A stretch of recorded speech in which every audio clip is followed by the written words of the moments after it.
All right, Sunil. I start every episode with the same question, and the question is this. That was my game show voice, by the way. What's a what's a formative decision you've had to make to get to where you are today? Patrick, it's good to be back. Formative decision for me is deciding to become a writer, to start writing again. And for me, it was something I always loved to do. It did not fit my career in any shape or form. I was a tech entrepreneur. I was running a startup. But I felt like writing for me was therapy. I needed to sit down every morning and be in front of a blank page and just get the mess that was inside my head out on paper. And all that writing over the course of years eventually turned into blog posts, turned into articles, and eventually turned into books. And it never would have happened had I not just like literally put my butt in the seat each morning, even for a few minutes each day, and just wrote. Yeah, and for folks that are listening who want to do that, I mean, the thing is, it doesn't have to be 3 hours a day. It can be. I remember I started writing when I started working on the stuff for my first book. I was working in private equity. I'd be in a hotel room in like Beijing, jet lagged, wake up at 6 in the morning, and I would write for 30 minutes. And then you sort of build that, that sort of cadence, and you keep going. And so obviously it's paid off because you have a new book out. It's called Everyday Dharma.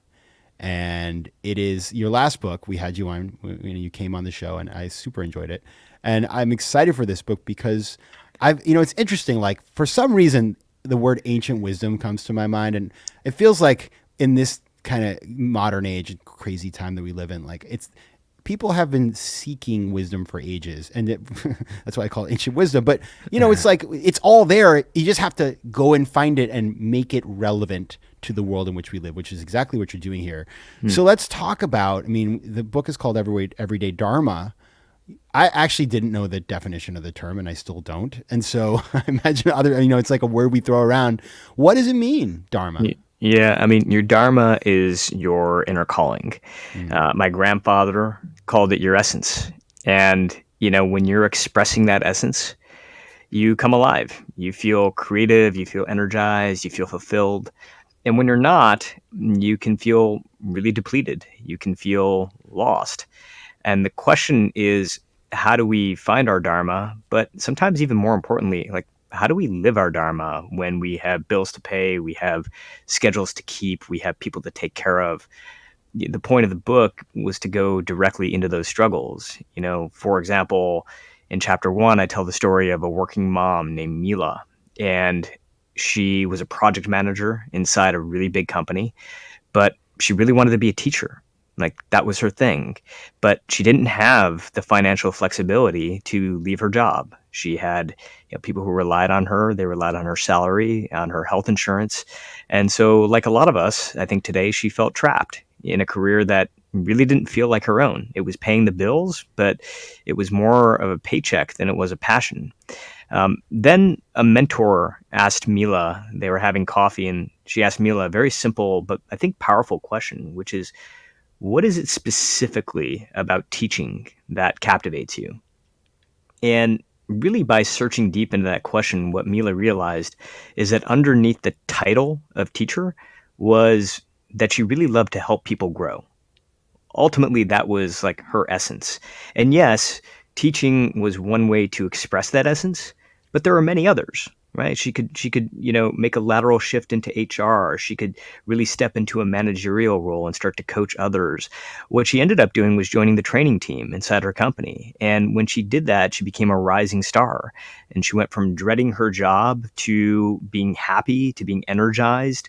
Everybody around her noticed, not just her team, but her husband and her kids. She was living her dharma, and she was finding joy through her work. And I think the thing about it is that she didn't have to leave her company. She didn't have to take a big risk in order to make it happen. The point of dharma is that sometimes we feel like transformation has to happen through abandoning the things that are already in our lives, when sometimes it's very much within our reach where we are right now. All right, I'm going to try to reframe that as you were talking, I was having a lot of thoughts. which is always Sure. good. This is a sign. This is a sign that you're onto something. To me, it's about a lot of times when we're looking for the answer. Like a lot of people are like unhappy with their career, for example. And so they're focused on the output element. It's like, well, I need to change jobs. You're driving us to think about the input. What is the root, not the root cause, as it were, but like what is the root driver of what we want to do? What Yeah. is the essence of that, as you said? And then, so it's not about I have to be this job or do this thing. It's I have to tap into this thing that is central to what I want to be and express it, not just in a job, but throughout my life in many different ways. Is that correct? I think it's not only correct. I see it as in a lot of ways so related to what this show is all about, right? And all your work on with FOMO is all about. Because for me, as somebody who's experienced so much FOMO in my life, what I sort of realized is that a lot of it was about external FOMO, right? I want that car, I want that level of wealth, I want to have a house that's like that person's. I think the thing that I began to realize, which I think many of us do, is that then you start to kind of get closer to that thing, right? You start to hit some goals, you start to accumulate some wealth. And the expectation then is, well, that's going to make me feel better internally. And it never really does. I mean, it can temporarily, but Dr. Tal Ben Shahar at Harvard University has this sort of, he coined the term the arrival fallacy. And the arrival fallacy is this idea that we're going to reach this moment where we have accumulated enough, and when we cross that threshold, we're going to feel completely fulfilled on the inside.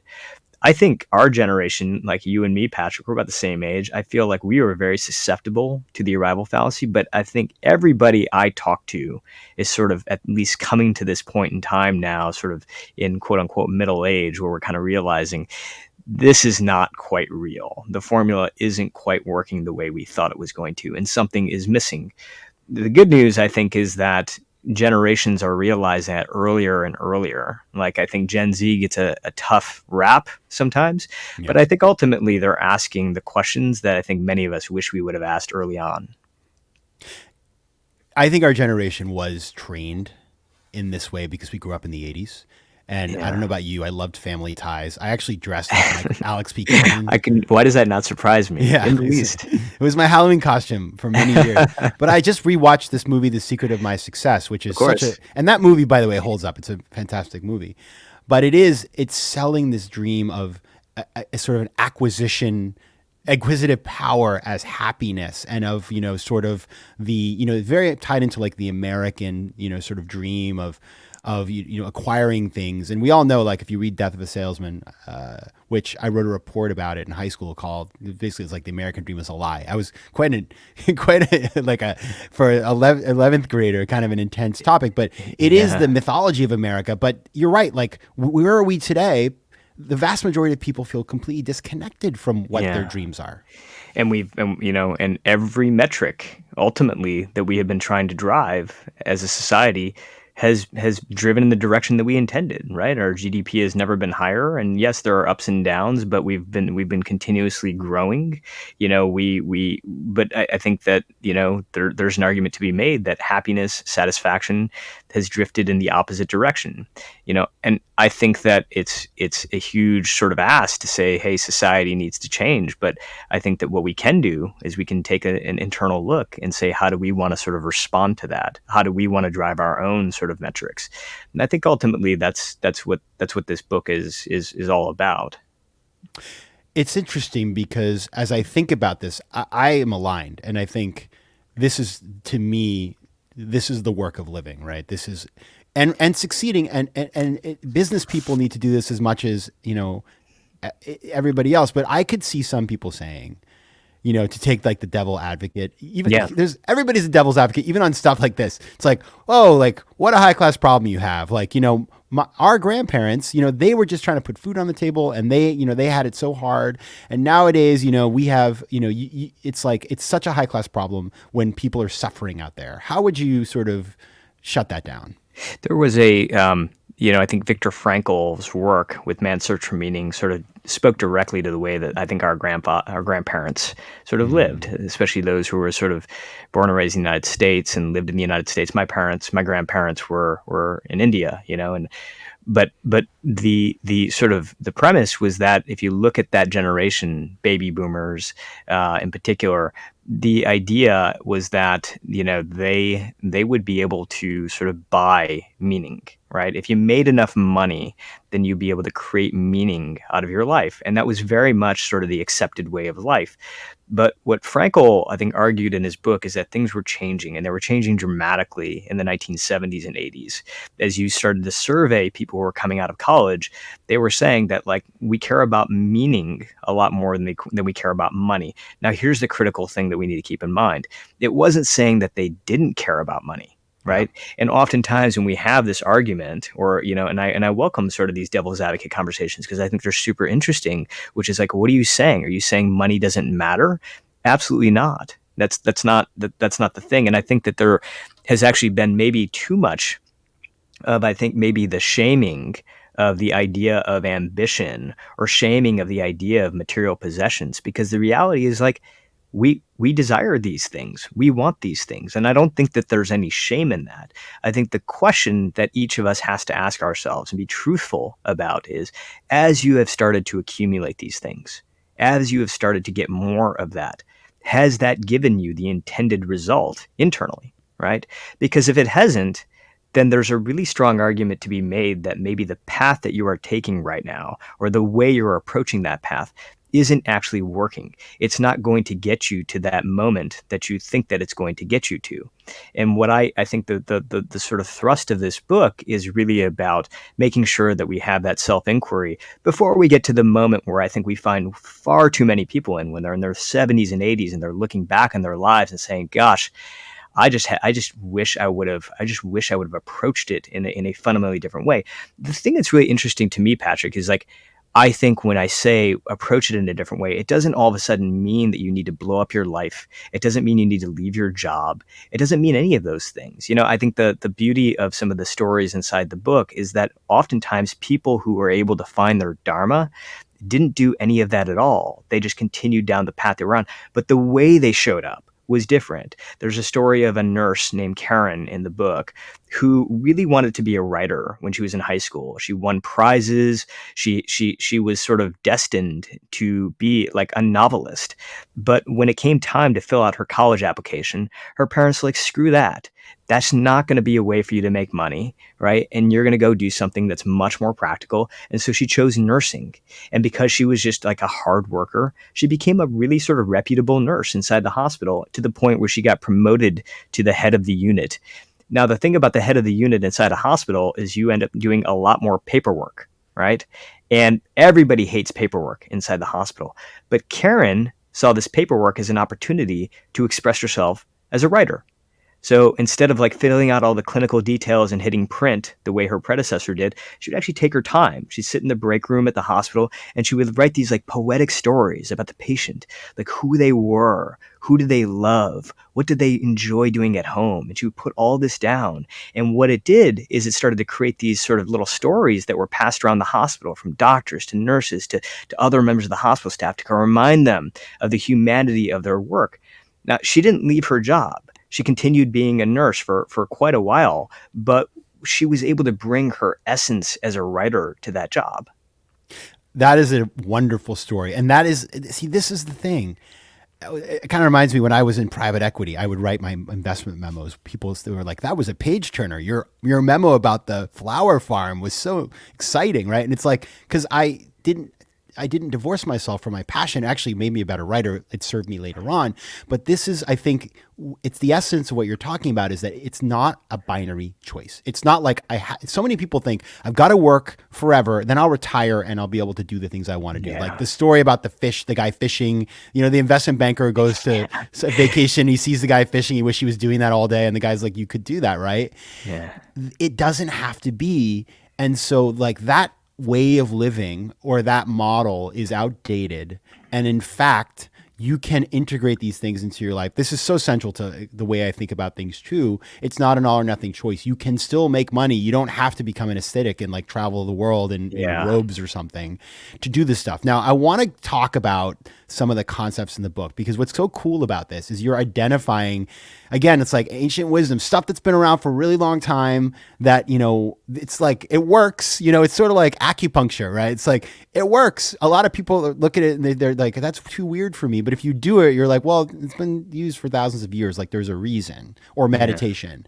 Talk about some of the concepts that you identified and give us a pathway to integrating some of those into our lives. Yeah, yeah. So, I mean, what I love about Dharma is that it's kind of been this hidden sort of philosophy that's been passed down from east to west, from generation to generation, ancient to modern. When I thought of Dharma as an Indian kid living in the United States, I would immediately think of Mahatma Gandhi, right? Who does make an appearance in the book.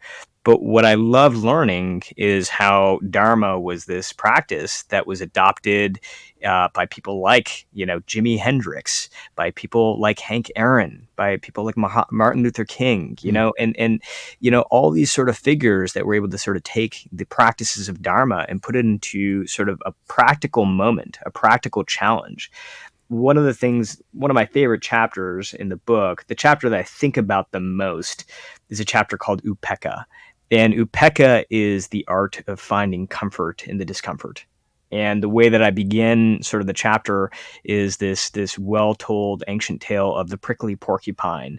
And the prickly porcupine is sort of the story of a den of porcupines that are huddled together for warmth, right? Because it's very, very cold outside. But because they're huddled so closely together, they're needling one another. They're pricking one another, right? And so eventually, some of the porcupines decide to disband and they go out into the cold and they realize, like, I can't live out here. So I need to go back into the den and I need to deal with the pokes. I need to deal with the little irritations. And what I love about that story is it's so indicative of our life today. Like, how many times have I wanted to say, screw it all, I'm going to just kind of isolate myself. I'm tired of dealing with people. I'm tired of dealing with frustration. I'm tired of dealing with rejection. But the reality is that it is part of the game. And instead of trying to run away from the discomfort, you have to find ways to find comfort in the discomfort. One of the principles behind Upekkha is this idea of equanimity. And about 1 out of every 2 people I talk to sort of understand like what equanimity is. I didn't. But what equanimity is this ability really to find space, right? It's to find space in between being triggered and the way that you respond to that. Viktor Frankl, again, his sort of big thing that he learned, during the Holocaust, being a Holocaust survivor, is that in between impulse and response, there is a space, and inside that space lies our freedom, right? And it sounds simple, but the thing is that, if you don't have space between the minor irritations, between somebody who cuts you off on the road, somebody who kind of gives you an offhanded comment during a meeting, or your kid screaming in the background, if you don't have space between that moment where you feel like reacting and the moment that you actually react, you might be somebody who is super evolved. You might have plenty of tools in your hand. You might have all these sort of things that you've learned. But if you don't have that space, then you don't have any room to actually deploy any of that.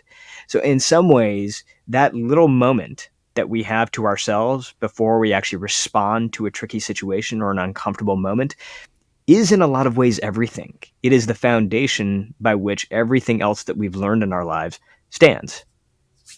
Suneel, you come on my show and you talk to me about Viktor Frankl, and it just makes me like it even more because when people talk about Viktor Frankl and they come on, because it happens like once in a while, it just makes me happy because that was a book that I read in March of 2020.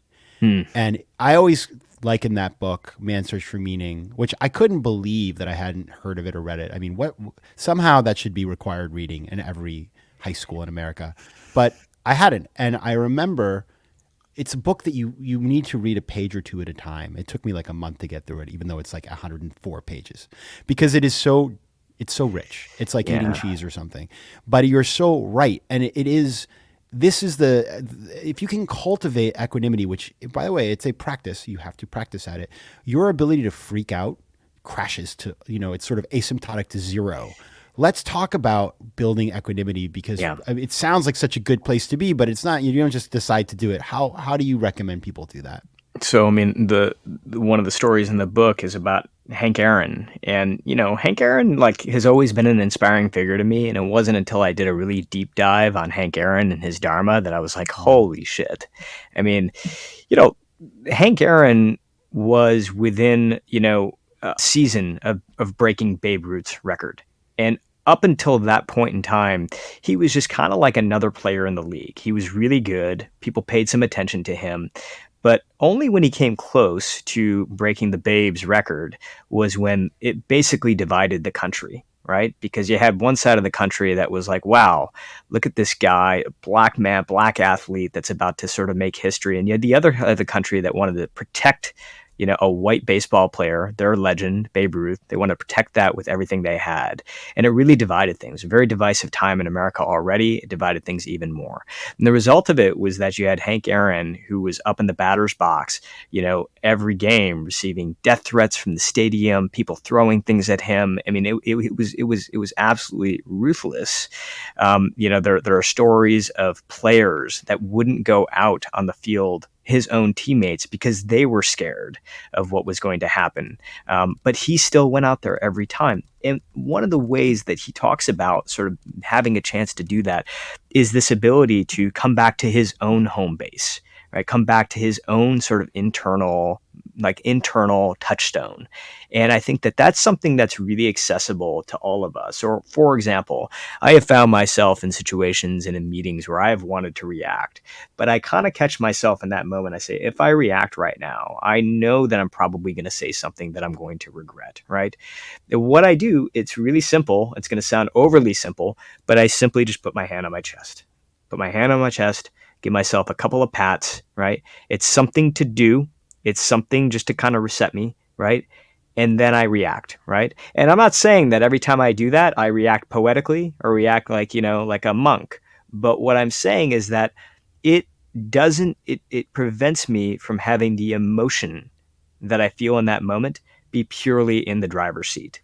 Instead, I can actually have it take a backseat, and I can actually steer the car a little bit in the direction that I want it to be. It's not like the emotion is gone. It's not like I don't feel anger. It's not like I don't feel frustration, but it's not driving the car the way that it was before I just gave myself a simple pat on the back.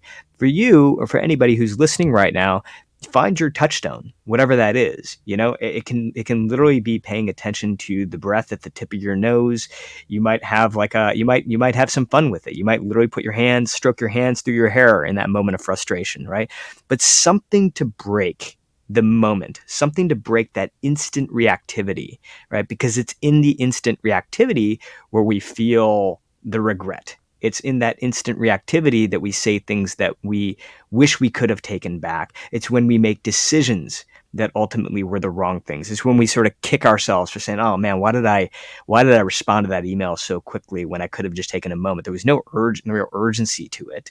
I could have taken a moment. I could have taken a breath. So again, having some practice.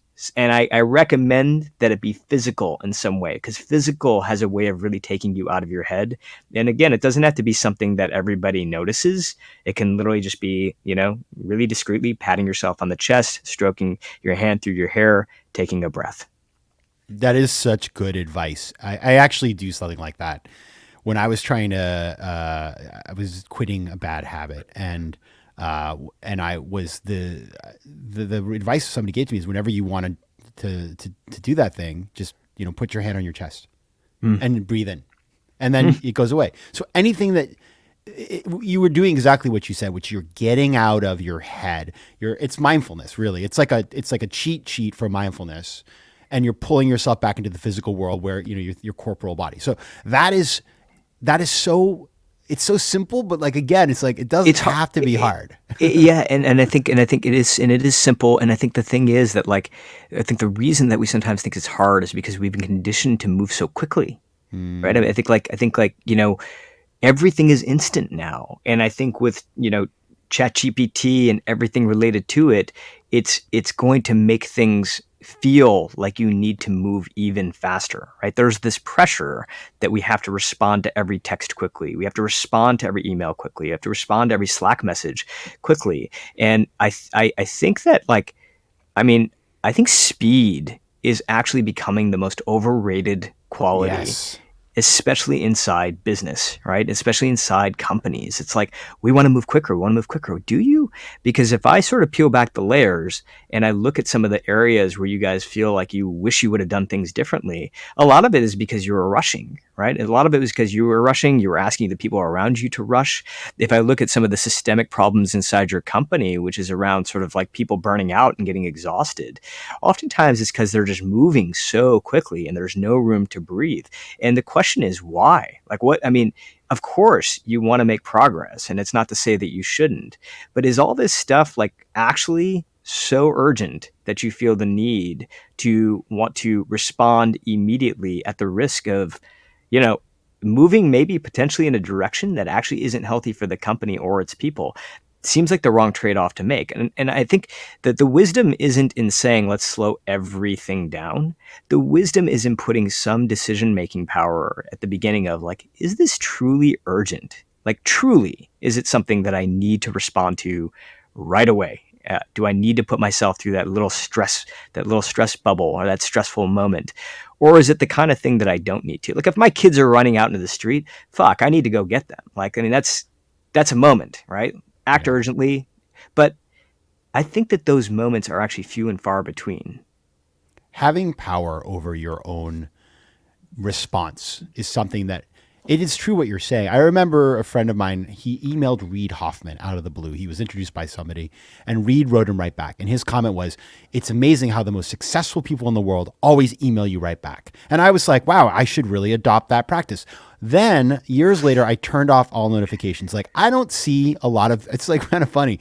I had a period of time where I didn't realize my phone, like I wasn't getting any phone calls. You know what happened? Nothing. I was just as happy. I was just as successful. Everything was great. And a lot of things resolve themselves. It's like by the time you answer the email 6 hours later, the person has resolved it because, you know, your email is somebody else's to-do list for you.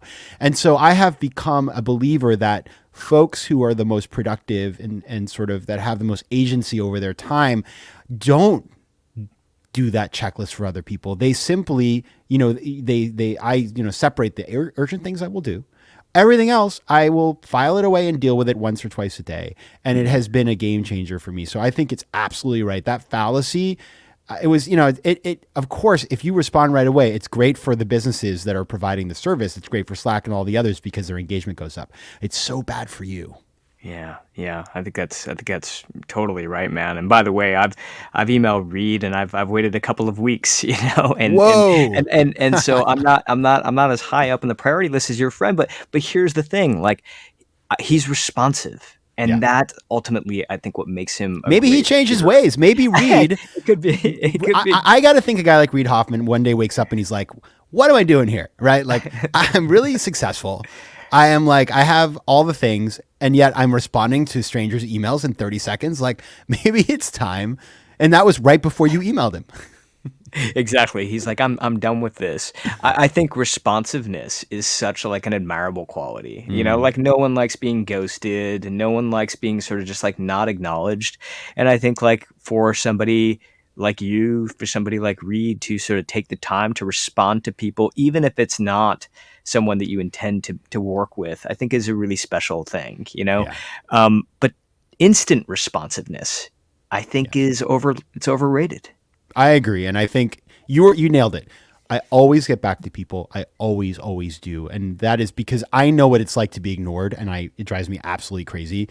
So I always respond, but I don't do it right away, or I try not to, unless it's, you know, if Reed emailed me, I'd wait a little so he doesn't think that I'm thirsty, but then I'd email him back. I want to do, so we have a new segment on the show, Suneel, that I was inspired by. The founders of the Skim came on, and they were so awesome that we did a little new thing. I call it the lightning round. And what I do here is I only allow you a one word response, either yes, no, or the thing. Do you want to play the game? Sure. Let's play it. It's very simple. It's going to be 4 questions. Lightning round. Okay. Number 1, AI. Overrated or underrated? Overrated. Okay, I agree. Bitcoin, overrated or underrated? Overrated. Agree. Well, you and I are so aligned. This is not a test to see if we can be friends, but I do like this. Favorite book? The Alchemist, Paulo Coelho. Oh, nice. Final question, and this is a spicy one. So everybody, just back up. If you have a free minute, Google Suneel and go watch. He ran for Congress, and he made the best congressional ad I've ever seen. It is. I still believe that. I love your ad. I didn't know you at the time, and I was like, this guy. So the question is, will you run for office again? I doubt it. No, but I will be involved. I'm going to be with you doing all the things I know you do, Patrick. I'm going to be fighting the good fight, but I've got a couple of kids, and I don't think, at least until they are out of the house, I will run again. All right, so it's not a no, everybody. I guess We just made some news. All right, everybody. The book is called Everyday Dharma. You can find out more and connect with Suneel at suneelgupta.com. Also, you can find him on LinkedIn, on YouTube at Suneel_Gupta, on Instagram at Suneel Gupta, and on Twitter at Suneel. Suneel Gupta, Everyday Dharma. Thank you so much for being here. Patrick, this was a blast, as always.